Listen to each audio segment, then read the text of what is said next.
नमस्कार, NTV India news में आपका स्वागत है। मैं हूं साक्षी। पेश है आज की प्रमुख हलचल। सीधी जिले में खनिज संपदा रेत की कई खदानें हैं, जिसमें सीधी जिले के रेत की खदानों से देश के अन्य कई राज्यों की रेत की जरूरत को पूरा किया जाता हो। उस जिले की जनता को अपने जिले की सस्ती रेत नहीं मिल पा रही है। उसे महंगे दरों पर दूसरे जिलों से मनमाने रेट पर रेत खरीद कर लूटने को मजबूर होना पड़ रहा है। वहीं मध्य प्रदेश शासन और सीधी जिला प्रशासन को राजस्व की भी हानि हो रही है। सीधी जिले की रेत खदान का ठेका सहकार ग्लोबल कंपनी को मिला है, जिनके द्वारा अब तक रेत बिक्री के लिए अनुबंध नहीं किया गया है, जिसकी वजह से यह हालात बने हुए हैं। एनटीवी इंडिया न्यूज की यह रिपोर्ट देखिए।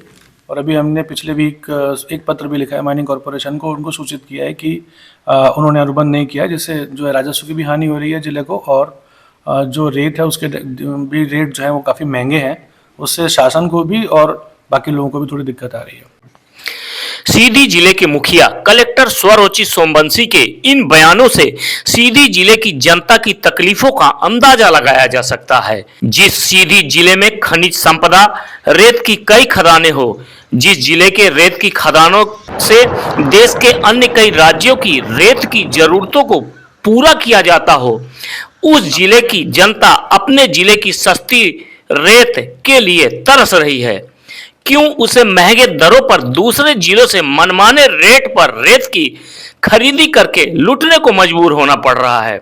आपको बता दें कि खनिज संपदा से भरपूर इस जिले में रेत की पर्याप्त मात्रा प्राकृतिक रूप से पाई जाती है, जो पूर्व के विगत कई वर्षों से जनता को शासन के नीलाम की गई खदानों से उचित रेट पर प्राप्त हो जाया करती थी। लेकिन इस जिले का दुर्भाग्य है कि जब से इस जिले में बड़ी बड़ी कंपनियों ने रेत के ठेके लेने शुरू किए हैं, उसके बाद से जिले की जनता को सस्ती दरों पर रेत पाने के लाले पड़ गए हैं। आपको बता दें कि सीधी जिले की रेत खदानों को पूर्व कंपनी द्वारा जून माह 2024 में सरेंडर कर दिया गया था। इसके बाद नए सत्र के लिए शासन प्रशासन द्वारा सीधी जिले की रेत खदानों के लिए भोपाल में नीलामी करवाएगी, जिसमें सहकार ग्लोबल कंपनी को इस जिले की रेत खदानों का टेंडर प्राप्त हुआ। लेकिन उसके बाद सहकार ग्लोबल कंपनी का खेल शुरू हो गया। कंपनी ना जाने अपने किस रणनीतिक फायदे के लिए इस जिले की खदान को अदालत और अनुबंध के चक्कर में उलझाए हुए है, और चाहकर भी शासन प्रशासन उक्त कंपनी का कुछ भी नहीं कर पा रहे हैं। कोर्ट के दिशा निर्देशों के बाद कंपनी ने खदान चलाने के लिए पैसा तो जमा कर दिया, प्रशासन द्वारा भी अपनी सभी प्रक्रियाओं को पूरा कर दिया गया, लेकिन टेंडर प्राप्त करने वाली सहकार ग्लोबल कंपनी द्वारा अब तक खदान चालू करने के लिए अनुबंध नहीं किया गया, जिसकी वजह से सीधी जिले की संपूर्ण जनता को अपनी जरूरत के लिए दूसरे जिलों की रेत खरीद कर लूटने के लिए मजबूर होना पड़ रहा है। जिले की जनता की इस मजबूरी को देखते हुए जिले के कलेक्टर ने भी मीडिया से इस बात को स्वीकार किया है कि सीधी जिले की रेत की खदान चालू न होने से शासन प्रशासन को राजस्व की हानि हो रही है और जनता भी परेशान हो रही है। सर, इस जिले की जनता बहुत लंबे समय से इंतजार कर रही है, रेत उपलब्ध नहीं हो पा रही। सर, जो जिले की खदान है सर, वो चालू नहीं हो पा रही है। कंपनी द्वारा उससे अनुबंध के तहत शर्तों का पालन नहीं किया जा रहा है और नहीं खदान शुरू की जा रही है। ये जो प्रकरण आप जिसका जिक्र कर रहे हैं, ये प्रकरण पूरी तरह से राज्य स्तर का प्रकरण है। इसमें माइनिंग कॉरपोरेशन और जो संबंधित निविदाकार हैं उनके बीच में अनुबंध हुआ है। उन्होंने कुछ राशि भी अमानत राशि के रूप में जमा की है। तो जो भी कार्रवाई होनी है उसमें जिला स्तर से कोई भी कार्रवाई पेंडिंग नहीं है। और अभी हमने पिछले वीक एक पत्र भी लिखा है माइनिंग कॉरपोरेशन को, उनको सूचित किया है कि उन्होंने अनुबंध नहीं किया, जिससे जो है राजस्व की भी हानि हो रही है जिले को, और जो रेट है उसके भी रेट जो है वो काफ़ी महंगे हैं। उससे शासन को भी और बाकी लोगों को भी थोड़ी दिक्कत आ रही है। सीधी जिले में रेत की पर्याप्त मात्रा और पर्याप्त खदानें हैं, बावजूद इसके शासन प्रशासन को रेत का टेंडर लेने वाली कंपनी ने अपने जाल में ऐसे उलझा दिया है कि इसका खामियाजा शासन प्रशासन की हानि के साथ जनता को भी भोगना पड़ रहा है। ऐसे में देसी कहावत है कि सकल पदार्थ है जगमाही, कर्महीन नर पावत नाही। कहने का मतलब कि इस संसार में सब कुछ मौजूद है, लेकिन कर्म नहीं करने वाला इंसान उसे प्राप्त नहीं कर पाता। एक और कहावत है कि दीपक तले अंधेरा, जो दीपक सबको रोशनी देता है उसके नीचे हमेशा अंधेरा रहता है। वही हाल इस सीधी जिले का है। जिस सीधी जिले की रेत से अन्य कई राज्यों की जरूरतें पूरी होती हो, उस जिले के लोग रेत को सहज और उचित दर में न पाकर लाचार और बेबस बने हुए हैं। एनटीवी इंडिया न्यूज के लिए धर्मेंद्र की रिपोर्ट। 24 फरवरी को बहरी तहसील अंतर्गत ग्राम झरिया में 5 आदिवासियों द्वारा अपनी जमीन गिरवी करके अपनी आजीविका चलाने के लिए क्रेशर खरीदा गया और उसे चलाने के लिए पत्थर की खदान किराए पर ली गई। लेकिन गांव के कुछ बाहुबली लोग उक्त गरीबों को परेशान कर रहे हैं और उनसे पैसे की मांग कर रहे हैं। इतना ही नहीं, उनके द्वारा बहरी तहसीलदार के यहाँ की गई शिकायत पर बहरी तहसीलदार ने कलेक्टर खनिज के आदेश को भी दरकिनार करते हुए उक्त स्थान पर क्रेशर लगाने पर रोक लगाने के आदेश दे दिए। अपनी इसी समस्या को लेकर सीधी जिला मुख्यालय जिले के अधिकारियों से गुहार लगाने पहुंचे संबंधित फरियादियों ने मीडिया से अपनी समस्या बताई और शासन प्रशासन से उन्हें न्याय देने की मांग की है। ये बताइए, कहाँ से आप आए हैं, क्या समस्या लेके आए हैं? हम झरिया से आए हैं। समस्या ये थी सर कि हम लोग पार्टनरशिप में क्रेशर चलाते थे 5 आदिवासी मिलके। वहाँ हम लोगों के साथ में पहले गया ग्रामीण द्वारा, तो भत्ता की बात किया कि भत्ता दोगे तभी चलाओगे। तो हम बोले कि हम भत्ता कहाँ से दे पाएंगे। तो बोले कि तब नहीं चलेगी। तो इसकी सूचना हमने सर थाने में दिए 10 जनवरी को व्यक्तिगत में जा कर के। फिर इसके बाद कार्यवाही नहीं हुई। फिर हमारे साथ में 13 जनवरी को शाम 5 बजे उन्हीं के द्वारा जा कर के और खदान पे वहाँ मशीन पे मारपीट कर दी गई। जी ये बताइए, जो आपके जो लीज है जी, उस पे तहसीलदार बहरी ने कुछ स्टे दिया है, उसका क्या मामला है? हमें बिना जानकारी बताए उन लोगों के पास में स्टे आया होगा सर।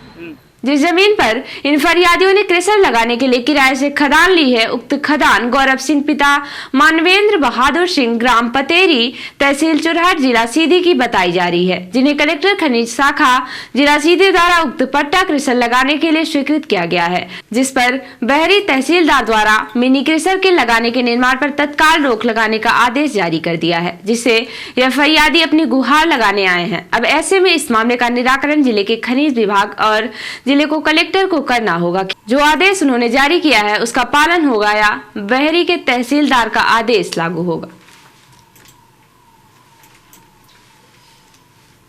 विगत वर्ष की तरह इस वर्ष भी सीधी शहर में महाशिवरात्रि के पावन उपलक्ष्य में युवा व्यापारी संघ सीधी द्वारा भोले बाबा की बारात निकाली जाएगी। आयोजकों ने बताया कि 26 फरवरी दिन बुधवार को शाम 4 बजे बारात सम्राट चौक पार्किंग स्थल से प्रस्थान करेगी और बारात अस्पताल चौक, पूजा पार्क, गांधी चौक, लालदा चौक होते हुए पटेल पुल फूलमती मंदिर पहुंचेगी, जहां पर शिव पार्वती का विवाह संपन्न होगा और भंडारा का प्रसाद वितरित किया जाएगा। कार्यक्रम के आयोजक युवा व्यापारी संघ सीधी ने सभी श्रद्धालु भक्तों से भगवान भोले बाबा की बारात में पीले वस्त्र में शामिल होने की अपील की है।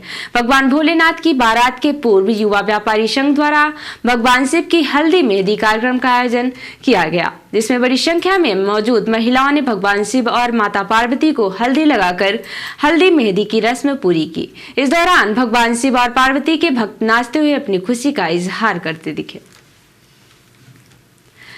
24 फरवरी को समय सीमा पत्रों की समीक्षा बैठक में कलेक्टर सुरुचि सोमवंशी द्वारा सीएम हेल्पलाइन में दर्ज शिकायतों के निराकरण की विस्तृत समीक्षा की गई। गत माह शिकायतों के निराकरण में अपेक्षित प्रगति नहीं होने पर अप्रसन्नता व्यक्त करते हुए कलेक्टर ने निर्देशित किया है कि सभी विभाग प्रमुख शिकायतों के निराकरण की प्रतिदिन समीक्षा करें तथा शिकायतों का समय सीमा में गुणवत्तापूर्ण निराकरण सुनिश्चित कराएं। कलेक्टर ने कहा कि सभी विभाग अपनी रैंक को सुधारने में ध्यान केंद्रित करें। गत माह शिकायतों के निराकरण की स्थिति के आधार पर स्वास्थ्य विभाग के L1 अधिकारियों के विरुद्ध अनुशासनात्मक कार्यवाही प्रस्तावित करने के निर्देश दिए गए हैं। साथ ही बैठक में बिना पूर्व सूचना के अनुपस्थित रहने पर कार्यपालन यंत्री लोक स्वास्थ्य यांत्रिकी विभाग को कारण बताओ सूचना पत्र जारी करने के निर्देश दिए गए। लोक सेवा गारंटी नियम अंतर्गत समय सीमा बाध्य प्रकरणों की समीक्षा करते हुए कलेक्टर द्वारा निर्देशित किया गया है कि आगामी 15 दिवस में अभियान चलाकर सभी प्रकार के लंबित प्रकरणों का निराकरण सुनिश्चित करें। आगामी समीक्षा में अपेक्षित प्रगति नहीं पाए जाने पर संबंधितों के विरुद्ध नियमानुसार जुर्माने की कार्यवाही की जाएगी। बैठक में मुख्य कार्यपालन अधिकारी जिला पंचायत अंशुमान राज, उपखंड अधिकारी गोपद बनास, नीलेश शर्मा, सियावल SP मिश्रा सहित सभी विभागों के जिला स्तरीय अधिकारी उपस्थित रहे। रिपोर्टर हिमानी रोतेला ने बताया कि नैनीताल उत्तराखंड के नैनीताल जिले के भीमताल में भगवान शंकर का भव्य मंदिर है, जिसे छोटा कैलाश भी कहा जाता है। सावन माह में बड़ी संख्या में भोलेनाथ के भक्त यहाँ पूजा अर्चना और उनके दर्शन करने के लिए पहुंचते हैं, जबकि महाशिवरात्रि के दौरान भी श्रद्धालुओं की यहाँ काफी भीड़ देखने को मिलती है। मान्यता है कि जो भी श्रद्धालु पूरे भक्ति भाव से यहाँ आता है और भगवान शिव का ध्यान करता है, उसकी सभी मनोकामनाएं पूरी होती हैं। नैनीताल के पिनरो गांव की एक पहाड़ी पर स्थित है भोलेनाथ का यह मंदिर। दो रास्तों से यहाँ पहुंचा जा सकता है। एक तो भवाली होते हुए भीमताल से, जिसके लिए जंगलिया गांव के रास्ते से होकर गुजरना पड़ता है। यहाँ से यह मंदिर करीब 40 किलोमीटर की दूरी पर है। दूसरा रास्ता हल्द्वानी से अमृतपुर होते हुए जाता है, जो लगभग 35 किलोमीटर की दूरी पर है। यहाँ पहुंचने के बाद पहाड़ की चोटी तक 3 से 4 किलोमीटर खड़ी चढ़ाई चढ़नी पड़ती है। रास्ते में भक्तों के कुछ देर बैठने की भी उचित व्यवस्था की गई है। पिंडो गांव के ऊंचे पर्वत पर विराजमान छोटा कैलाश मंदिर श्रद्धालुओं में श्रद्धेय आध्यात्मिक ऊर्जा का संचार करता है। मान्यता है कि शिव पार्वती विवाह के बाद महादेव ने एक दिन के लिए इस जगह पर विश्राम किया था। और अब पेश है प्रादेशिक हलचल। ग्लोबल इन्वेस्टर्स समिट में मोदी बोले 10वीं 12वीं की परीक्षा इसलिए लेट आया। एमपीईबी क्रांति में लीडिंग स्टेट। दिग्विजय सिंह बोले शिवराज टूटी कुर्सी पर बैठे, कौन सा पहाड़ टूट गया, कहा मैं उसी प्लेन में था, मुझे सही कुर्सी मिली। जबलपुर में महिला ने पति से 38 लाख ठगे, सरकारी नौकरी दिलाने के बहाने बॉयफ्रेंड के साथ रची साजिश। और रीवा में घरों पर बुलडोजर चला, सड़क पर 40 परिवार। लोग बोले नोटिस तक नहीं दिया, बच्चों की परीक्षाएं तो हो जाने देते। और अब से राष्ट्रीय हलचल। मोदी ने नीतीश को लाडला मुख्यमंत्री कहा। मोदी बोले जंगल राज वाले महाकुंभ को गाली दे रहे। इंदिरा गांधी पर टिप्पणी। जयपुर में कांग्रेसी पुलिस से भिड़े, वाटर कैनन के दौरान सड़क पर गिरे। बांग्लादेश में एयरबेस पर अफसरों और स्थानीय लोगों में झड़प, फायरिंग में व्यापारी की मौत। और पीएम किसान की 19वीं किस्त जारी, 9.8 करोड़ किसानों के खातों में 22,000 करोड़ ट्रांसफर। तो ये थी आज की प्रमुख हलचल। नमस्कार।